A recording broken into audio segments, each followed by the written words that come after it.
So hello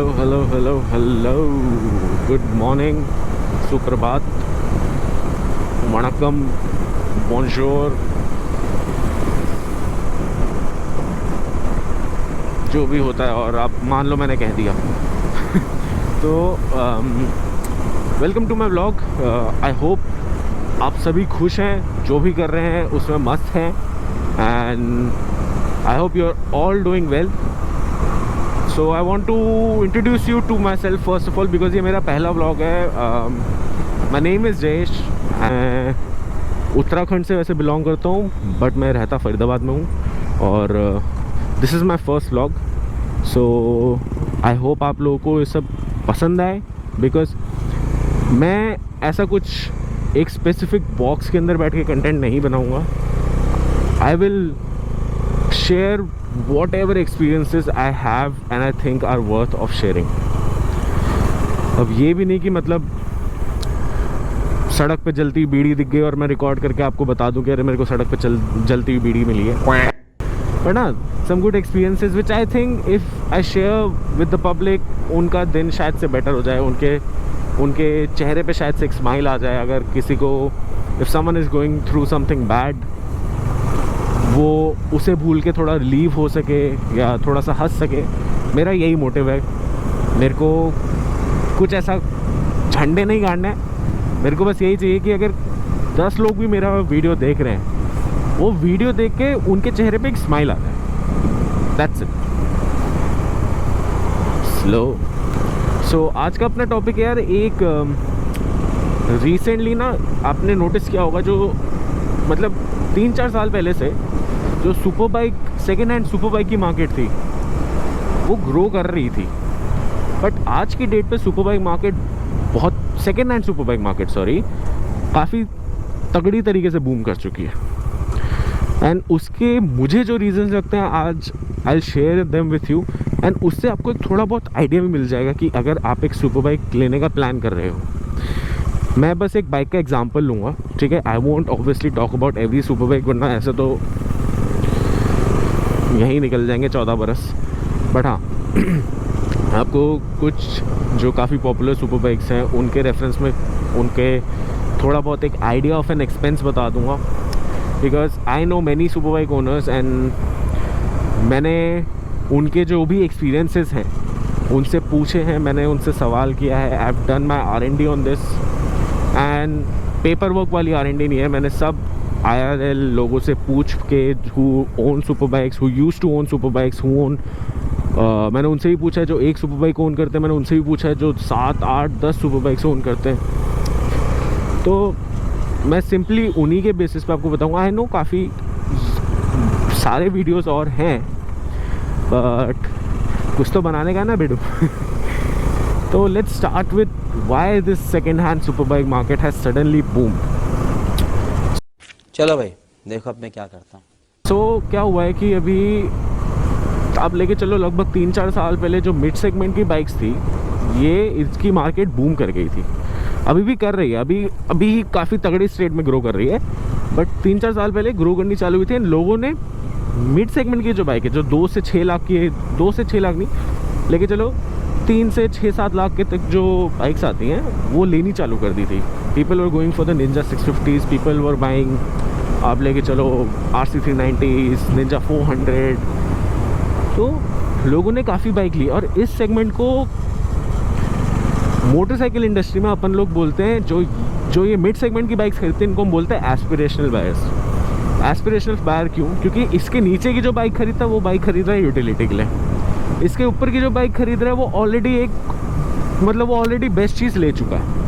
ये जो aspirational segment है, ये होते हैं कि जो एंटर कर रहे हैं इस दुनिया में, जो सुपर बाइक की दुनिया में एंटर करना चाहते हैं, they want to start with something. तो इनको हम बोलते हैं एस्पिरेशनल बायर, बिकॉज यही लोग कल जाके एक हायाबुसा या XZX 10R या खुदा ने चाहा तो डुकाटी तो ये सब यही एस्पिरेशनल बायर्स ही लेते हैं। बहुत कम ऐसे लोग आपने देखे होंगे जो पहले मतलब क्लासिक या कुछ चला रहे थे and suddenly they jumped up two litre class. बहुत कम ऐसे लोग होते हैं बट कम होते हैं। अब क्या है, यही लोग अपनी इन बाइकों को बेच के जा रहे हैं सुपर बाइक्स पे। अब इसमें मैं 2 हिस्सों में डिवाइड कर देता हूँ एस्पिरेशनल बायर्स को। एक, जिनका परचेज प्लान्ड है, 2, जो अपना परचेज प्लान नहीं करते। इस वीडियो में हम दूसरी सेगमेंट वालों की बात करेंगे। ओए बंदरू। तो दूसरा सेगमेंट वाले लोग क्या होते हैं कि they want to buy a super bike, ठीक है, they want to buy a super bike, they have planned, they have seen क्या EMI बनेगी, दे हैव सीन अगर लोन लेंगे तो कितना लेना पड़ेगा, क्या इंटरेस्ट लगेगा, क्या इंस्टॉलमेंट जाएगा, वो ये सब देख चुके हैं। पर वो एक्चुअली हर एक्सपेंस को प्लान नहीं करते। एंड इस टाइप की मिस्टेक्स बढ़ रही हैं। क्यों? क्योंकि जो हमारी सोशल मीडिया कम्युनिटी है उसमें सुपर बाइक्स बढ़ गई हैं। उसको देख के लोग इंस्पायर हो रहे हैं। लोगों के पास जैसी 5-6 लाख रुपए इकट्ठा हो रहे हैं, वो डाउन पेमेंट कर रहे हैं, एक छोटा सा लोन उठा रहे हैं जो बचे अमाउंट का है, 7-8 लाख का लोन उठा रहे हैं, 15-20 हज़ार की EMI दे के वो सुपर बाइक ले रहे हैं। But what they are not realising कि एक्चुअली वो EMI छोड़ के कितने खर्चे हैं।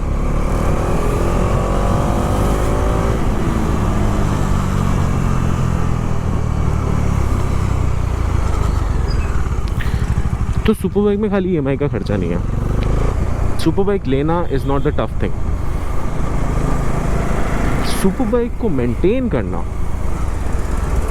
Is where most people start to give up. They don't realise कि how much they will actually spend. Because आपने एक सुपर बाइक ले ली, ठीक है, आपने EMI वगैरह भी मैनेज कर ली। अगर आप उसको हफ्ते में मान लो 300 किलोमीटर भी चला रहे हो, ठीक है, अगर आप 300 किलोमीटर भी चलाओगे, आपकी महीने की रनिंग होगी 1200 किलोमीटर।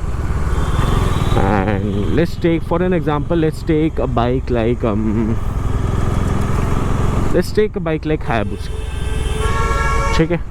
अब हायाबुसा में if you running 1200 kilometres every month, your petrol would be approximately 10,000 rupees a month, approximately, plus minus 1000 rupees हो सकता है।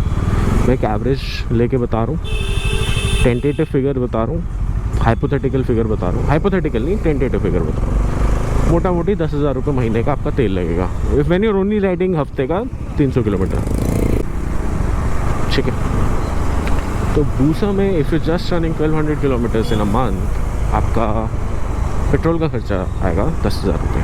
उसके बाद अगर आप 1200 किलोमीटर हर महीने चला रहे हो, आपकी चलो सर्विस कॉस्ट, पहली सर्विस इतनी एक्सपेंसिव नहीं होती, 8 से 10,000 रुपये की होगी। उसके बाद आपकी सर्विस कॉस्ट बीच में घट जाएगी, बीच में बढ़ जाएगी, क्योंकि जो मेन सर्विस होती है उसमें बढ़ जाती है, उसमें खर्चा आ जाता है 15-20 हज़ार रुपये, कई बार ज़्यादा भी आ जाता है, क्योंकि उसमें पार्ट्स चेंज होते हैं। And with these bikes you won't really take chances to get them serviced by any other local mechanic.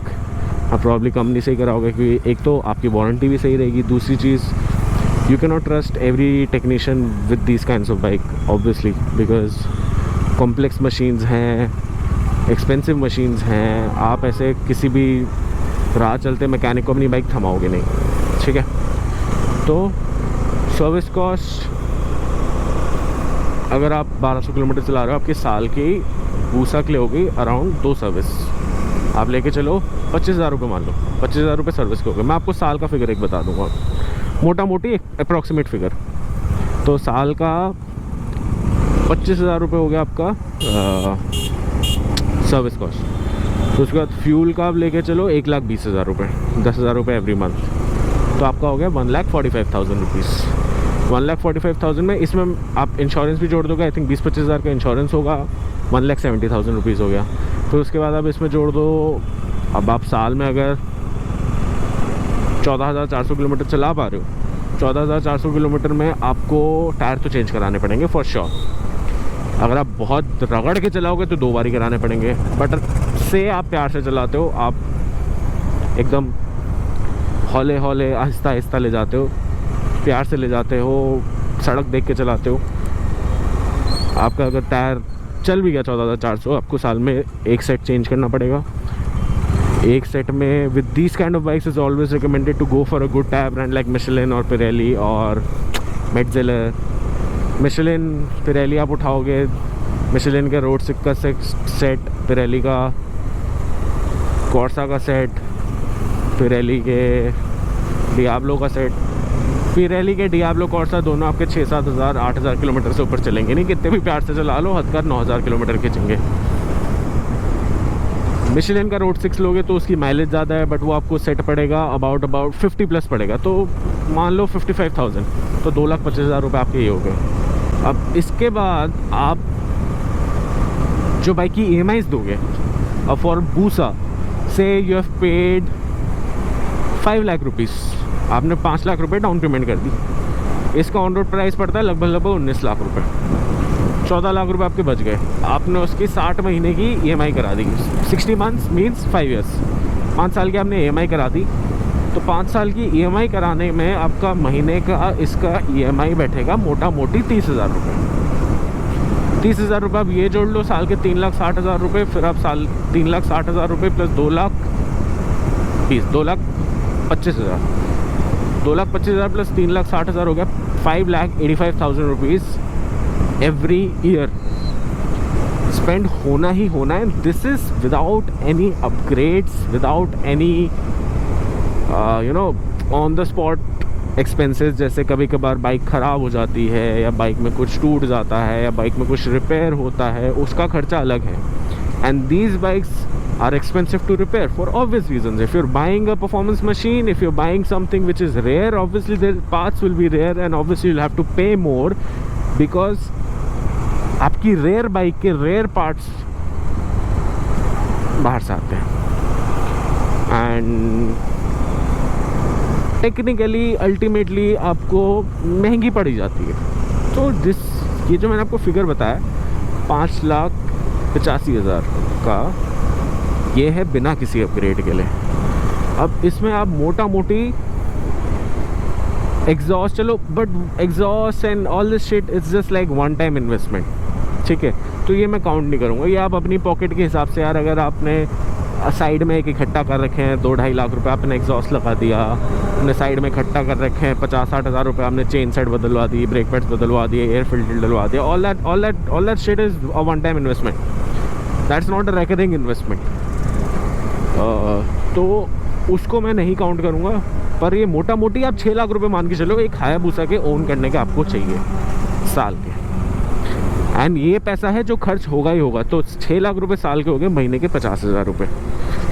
अब इससे अगर आप, मैं सजेस्ट करूँगा कि अगर आप कोई चीज़ आपके से 50,000 रुपये मांग रही है, अगर से आपकी गाड़ी आपकी बाइक आपसे 50, अरे यार लहरिया पांडे पागलों की तरह चल रहा है यार, बना एनीवेज छोड़ो। तो हायाबुसा का आपका, अगर से आपकी बाइक आपकी गाड़ी, मैं सजेस्ट करता हूँ अगर आपकी गाड़ी आपकी बाइक आपसे 50,000 रुपये महीने का मांग रही है, आप उससे 10-15 हज़ार रुपये ज़्यादा ही रखो, तो 60,000 रुपये आपको हर महीने हायाबुसा के लिए साइड करके रखने पड़ेंगे। अब किस सैलरी पे आप इतना पैसा साइड कर सकते हो? देखो यार, YouTube में काफ़ी इन्वेस्टमेंट के रूल्स है, वो कहेंगे अगर आपको 60,000 रुपये अपनी गाड़ी पे फूकने हैं हर महीने या गाड़ी के लिए साइड रखना है, आपकी इनकम होनी चाहिए 3 लाख रुपये, 3.5 लाख रुपये, 4 लाख रुपये। ठीक है भाई, वो अपने पॉइंट से सही है, because they don't appreciate to invest on things that depreciate. They always want you to make money out of money, and which is a very good thing यार, बिकॉज आज के टाइम पे कोई ऐसी नौकरी नहीं है जो परमानेंट हो भाई। आप गूगल में 10 करोड़ के पैकेज में भी बैठे हो अगर, वो भी परमानेंट नहीं है। तो अब ये सिंस वो लोग कैलकुलेट नहीं करते कि यार मेरे साला 80-90 हज़ार लाख रुपए सैलरी है, जिसमें मेरा 60-70% तो मेरी बाइक ही खा रही है। अब इस स्टेज पे वो लोग जो बहुत पैशनेट होते हैं, जिनको एक्चुअली प्यार, मतलब मैं प्यार दूसरे वाले को भी होता है, बट जो एक्चुअली बहुत ज़्यादा पागल होते हैं अपनी बाइक्स को लेके, एकदम पैशनेट होते हैं उनको लेके, वो करते कि कोई नहीं, मैं अपना पेट काट के इसको पाल लूँगा, which is actually not the right thing to do, but ठीक है, people do it that way as well. और कुछ लोग जो थोड़े ऐसे होता है कि यार नहीं, I need to take a smart decision. मैं लाख रुपए की सैलरी में 60,000 रुपये अपनी बाइक पे नहीं डाल सकता हूँ। I need to plan for bigger things, I have other things to come in the future. वो अपनी बाइकों को बेच देते हैं और ऐसे बायर्स अब बढ़ रहे हैं। एंड सिंस ऐसे बायर्स बढ़ गए हैं, सेकेंड हैंड मार्केट एकदम बुर्ज खलीफा छूने लग गई है। एंड उसकी वजह से क्या हो रहा है, सुपर बाइक्स अफोर्डेबल हो गई लोगों के लिए। पीपल, अब जो बाइक आपकी फॉर से Z900 ले लो फॉर एग्जांपल, जो आपकी नई बाइक ऑन रोड मोटा मोटी 11 लाख रुपए की आती है, वो बाइक आपको सेकेंड हैंड मार्केट में 7, 8 और थोड़ा पुराना मॉडल है तो 6 लाख तक में भी मिल जा रही है, जिसमें exhaust frame slider, fork slider, tank grips, tank pad सब लगे हुए हैं।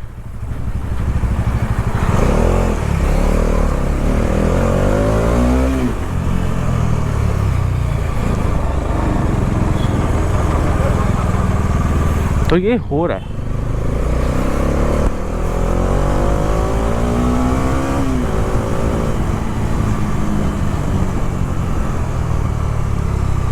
आज के टाइम पे मैं तो सजेस्ट करता हूँ कि यार अगर आपका रेप्यूटेड सेकेंड हैंड बाइक का कोई डीलर है जिसको आप जानते हो अच्छे से, जो आपको पता है कि यार कोई उल्टा सीधा काम नहीं करता, कोई ग्रे एरिया नहीं है, शेडी बंदा नहीं है, सेकेंड हैंड बाइक लो यार। क्या बुरा है इस चीज़ में यार? ये पता है, ये लोगों का बहुत बड़ा ईगोइस्टिक माइंडसेट जो होता है कि नहीं हम लेंगे तो नहीं लेंगे, हम किसी की यूज़ नहीं लेंगे, ये वो फलाना टिमकाना, पागलपन नहीं है। अगर आपको अच्छी, if there is any reason for which you should avoid the second hand market is because of the grey area in the second hand market. But if you know for sure, you are 100% sure that a bike is great, the seller is great, you getting a good deal, just go for it dude. अपना ego side में रख, पैसे बचा, enjoy कर। जो पैसे बच रहे उससे कोई और बाइक ले लेना कभी आगे। बट अपने ईगोइस्टिक माइंडसेट की वजह से फालतू में जो रोड पे बाइकें हैं, जो सिटी में बाइक सुपर बाइक्स हैं, वो क्यों बढ़ा रहे हो? Because the thing is, the more the super bikes will be in the market, the lesser the value of your bike will be. बाइकें मल्टीप्लाई मत कराओ, सेकेंड हैंड मार्केट जाओ, बाइक ले लो। हाँ, if you plan to sell your bike और if you plan to switch bikes in a short interval, then yes, new bikes make more sense because you'll get more value out of it. But second hand bikes, if you want to own it, like if you want to keep it for like life and if you want to give that bike a home, go for a second hand bike only when you're 100% sure. उससे पहले नहीं। कहीं तुम कल जाके ले लो एक कोई सेकेंड हैंड हायाबुसा 5 लाख रुपए की 2013 मॉडल और उसका चलते चलते स्विंग आर्म टूट जाए, बाइक ज़मीन पे ढह जाए और पहिए हाथ में आ जाए एकदम, इंजन तुम पिट्ठू में डाल के आ रहे हो, फिर तुम मुझे ब्लेम करोगे तुमने बोला था सेकेंड हैंड मार्केट से लो। नहीं, तभी लो जब तुम 100% श्योर हो। आजकल काफ़ी ज़्यादा डीलर्स बोलते हैं कि जाओ चेक कराओ, टेक्नीशियन से कराओ, जाके टेक्नीशियन से चेक कराओ, कंपनी से चेक कराओ, सर्विस रिकॉर्ड चेक करो, एक्सीडेंटल रिकॉर्ड चेक करो, इंश्योरेंस रिकॉर्ड चेक करो, सब चेक करो फिर लो। क्योंकि 7-8 लाख रुपए भी कम वैल्यू नहीं होती, पैसा जा रहा बहुत ज़्यादा। ठीक है, तो देख के, आंखें खोल के, कान भी खोल के, कान बोला मैंने, कान, ईयर्स, दूसरा नहीं, कान खोल के, आंखें खोल के अच्छे से सोच समझ के बाइक लो। एक्साइटमेंट में इम्पल्सिव डिसीजन मत लो, सोच समझ के बाइक लो। ठीक है, और जो भी बाइक ले रहे हो उसकी एक राइड मुझे ज़रूर देना है। ओके, ठीक है गाइज, आज के लिए इतना ही था यार। आई होप ये डिस्कशन हेल्पफुल रहा होगा आप सबके लिए। बाकी कल अपन मिलते हैं कुछ नए टॉपिक के साथ। And do let me know in the comments what all videos you want to see और what all things you want to discuss about और what all things you want to ask me. मैं as a professional in the industry, मैं जितना मुझसे help हो सकेगी मैं आपकी हेल्प करूँगा। एंड जो मुझे नहीं भी पता होगा मैं उसके बारे में रिसर्च करूँगा। आपकी तरफ से जो रिसर्च है वो भी मैं कर लूँगा, मुझे कोई दिक्कत नहीं है। I love researching about things that I love and I am passionate about. धुक्का मार दिया, आंटी की स्कूटी पे धुक्का मार दिया। Okay guys, thank you so much for watching. I hope you enjoyed, and if you did enjoy the video, please leave a like, and if you don't mind, I would love if you guys subscribe to my channel. Help me grow so I can bring more things for you. I can bring more content to you. And अगर आप चाहते हो कि मेरा content सबसे पहले आपको दिखे, hit that notification bell, and I'll see you tomorrow. Bye.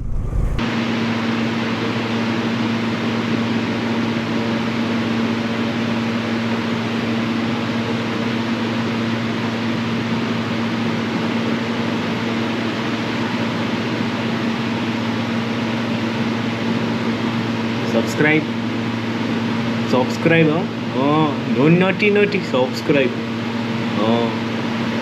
जा रहे हैं मैं सब्सक्राइब सपनों में आऊँगा सब्सक्राइब बाय बाय